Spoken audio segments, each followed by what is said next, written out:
Hello there, everyone, and welcome to First Thoughts on a Friday.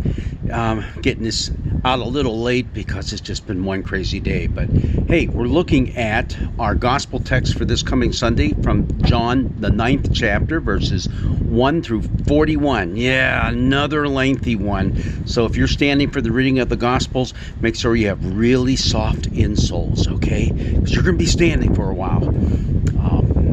And if you have a pastor who's nice like me, I let you sit down. Some of these are just terribly long. But hey, they're important. And you have to read the whole thing because it's the whole story that is important. And this basically is the story of Jesus healing a man who was blind from birth. And there's questions about why he was blind. Was it his fault? Was it his parents' fault? You know, are they sinners of some sort?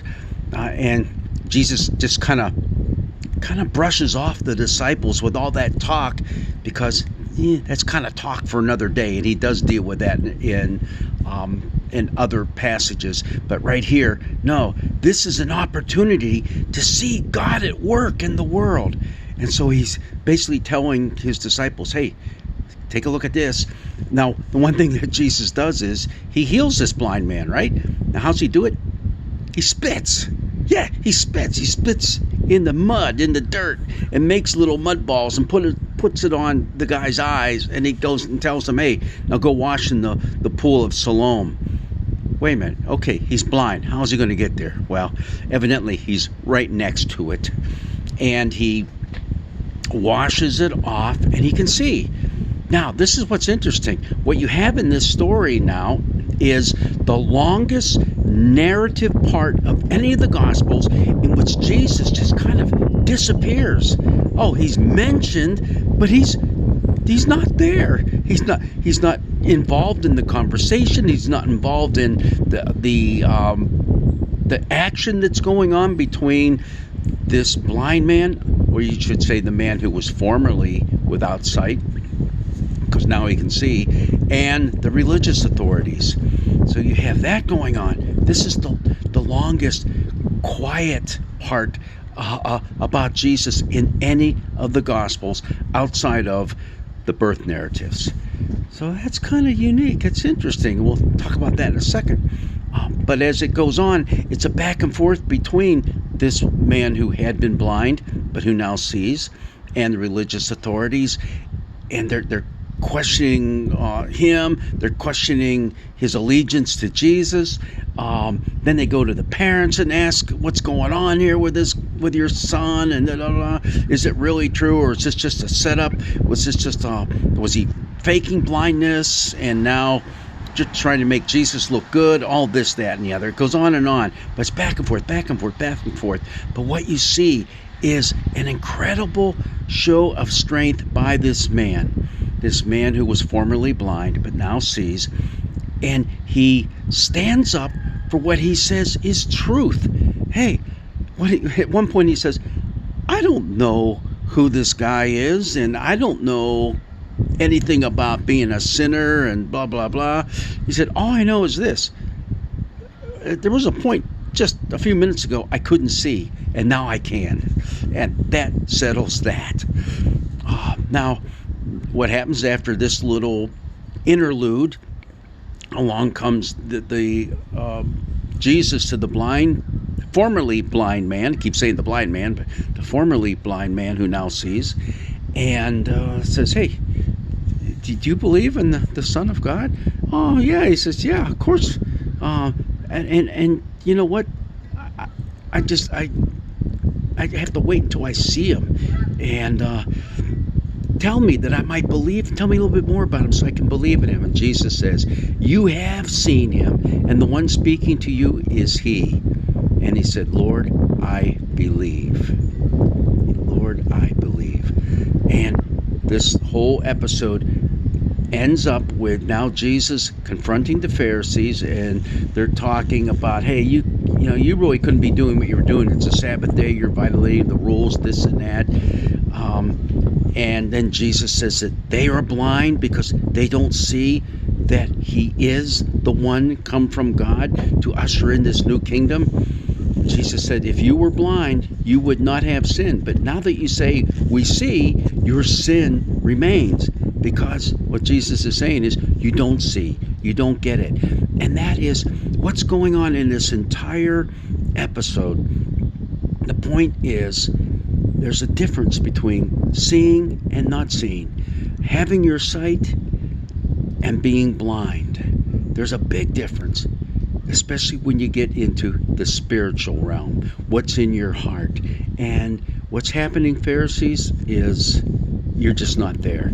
You don't see. You think that just by following the rules, which isn't a bad thing, Jesus never condemns that, but just by doing that, you think you're all right and you're okay with God. But you're missing the whole point. It's all about love. It's all about reaching out to people like this who are down and out, desperate, kicked aside by society. You're not doing it. You're not doing it. You don't see what God wants you to be doing in your life. So that makes you blind. But since you say you see, no, now you live in sin, which is alienation. Alienation, separation from God, and also from your fellow human beings. There's a lot of things that go on in this whole incident. Now, I mentioned before, you had that long gap in which Jesus isn't a part, and some people say it's kind of strange, but I read a commentary that introduced me to a new word that I had never seen before. And they said that if you look at it, this is a perfect play that's going on with all these different scenes, and there's 4 scenes out of the 7 in which Jesus is gone. They're all in the middle part, and they bring about what they said is called the Droste effect. I think I'm pronouncing it right. It's Droste. I've never heard of it before, but basically what it is, it's a story within a story. This story of the blind man who is now healed and is now formerly blind and can see. It just has this weaving type of thing that's happening all the way through the story, an in and out type of thing. And it's really the story of Jesus that's contained within this story of the formerly blind man. So it's kind of a cool thing when you put it side by side, where you see parts where, okay, Jesus is accused of being sinful. This man was accused of being sinful. There's the confrontation with the Pharisees. Jesus had confrontations with the Pharisees. The blind man the formerly blind man. I'm going to get it right here. The formerly blind man stands up and announces truth in the face of power, as Jesus did time and time again. And it just goes on and on in that vein. And when you see it in that light, Jesus never left the stage.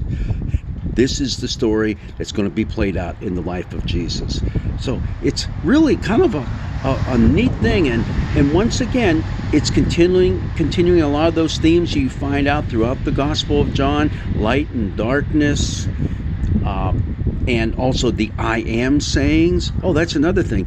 At one point, the formerly blind man was asked, are you the one that was blind and now you see? Yep. He said, I am. Jesus has a lot of I am sayings throughout the Gospel of John.